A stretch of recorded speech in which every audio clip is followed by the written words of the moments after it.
আসলে সামনে যেহেতু আমাদের দুর্গা পূজা, সেই জন্য শারদীয় পূজার জন্য আমাদের সনাতন ধর্মের শিক্ষার্থীরা কিন্তু বাসায় গেছে, পাশাপাশি সাধারণ শিক্ষার্থীদেরও একটা অংশ বর্তমানে ক্যাম্পাসে অবস্থান করছে না। তো সেই দিক দিয়ে আমরা যারা স্বতন্ত্র প্রার্থী আছি তাদের একটা ভোটের অংশ কিন্তু নাই ক্যাম্পাসে। সেদিক দিয়ে প্রশাসনের যে নির্বাচনটা পেছানোর যে সিদ্ধান্ত, এটা অবশ্যই মানে সময় উপযোগী একটা সিদ্ধান্ত বলে মনে করি। আমরা যেটা দেখছি যে ক্যাম্পাসে কিন্তু নির্বাচন উপলক্ষে বেশ উৎসব মুখর একটা পরিবেশ বিরাজ করছিল। এর মধ্যে একটা মীমাংসিত ইস্যু যেমন পোষ্যকটাকে সামনে এনে মানে এই উৎসব মুখর পরিবেশটাকে কিন্তু নস্যাৎ করা হয়েছে। এটা আমি মনে করি যে উদ্দেশ্য প্রণোদিতভাবেই করা হয়েছে। তো এখন বিষয় হচ্ছে আমাদের আগামী 16 তারিখে যে নির্বাচনটা পেছানো হয়েছে, এই দিন আসলে আদৌ নির্বাচন হবে কিনা এটা নিয়ে আমি শঙ্কা প্রকাশ করছি। কারণ যে পোষ্যকটাকে ইস্যু করে এই নির্বাচনটা পেছানো হলো, সেটা কিন্তু এখনো মীমাংসা করা হয়নি। এর মধ্যে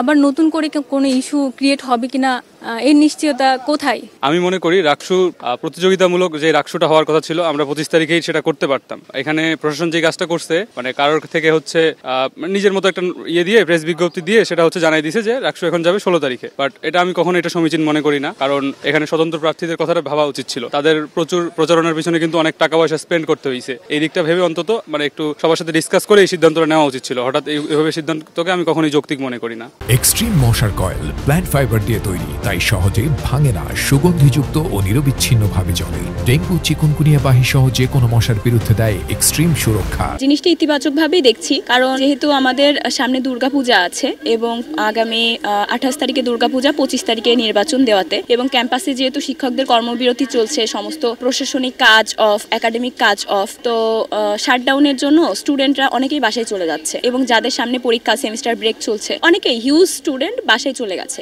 প্রায় 80% স্টুডেন্ট বাসায়। যারা আমরা প্রার্থী হিসেবে আছি, আমি শ্রাবন্তী প্রজ্ঞা ভট্টাচার্য, নাট্যকলা 22-23, রোকেয়া হল থেকে এজিএস পদপ্রার্থী। তো আমরা যারা প্রার্থী হিসেবে আছি, শুধু প্রার্থীগুলোরই মুখ দেখা যাচ্ছে ক্যাম্পাসে। প্রার্থী এবং সাংবাদিক ছাড়া আমি স্টুডেন্টদের দেখতে পাচ্ছি না। তো আমার মনে হয়েছে যে এটা যদি পূজার পরে যেহেতু পেছানো হয়েছে, তো এটা আর কি সফলভাবে নির্বাচনটা হবে, সকলে সম্মিলিতভাবে অংশগ্রহণ করতে পারবে। রাকসুটা তো আসলে সকলের, সবাই একসাথে অংশগ্রহণটাই কাম্য আমরা মনে করি। সার্বজনীন হয়ে উঠুক আমাদের রাকসু নির্বাচন, সুষ্ঠু পরিকল্পিত, মানে সুপরিকল্পিতভাবে, সুসংবদ্ধভাবে হোক রাকসুটা, এটাই আমাদের কামনা। তো এই জন্য আমার মনে হয় যে রাকসু নির্বাচনটা 16 তারিখে দিয়ে সাধারণ স্টুডেন্ট যারা ভোটার, 35 বছর পরে যেহেতু আমাদের নির্বাচন, সবাই আর কি অধিকারটা পাবে। সাধারণ শিক্ষার্থীদের জন্য 35 বছর পরে রাকসু হচ্ছিল এবং আমরা আশা করছি 16 তারিখে রাকসু অনুষ্ঠিত হবে, রাকসু নির্বাচন অনুষ্ঠিত হবে। আসলে সবার অংশগ্রহণটা আমাদের কাছে একটা উৎসব মুখর পরিবেশ নিয়ে রাকসু নির্বাচন অনুষ্ঠিত হবে, সেটাই আমাদের কাছে কাম্য। তো সেখান থেকে আমরা আশা করছি যে 16 তারিখে যে নির্বাচনের ডেট দেওয়া হয়েছে, সেখানে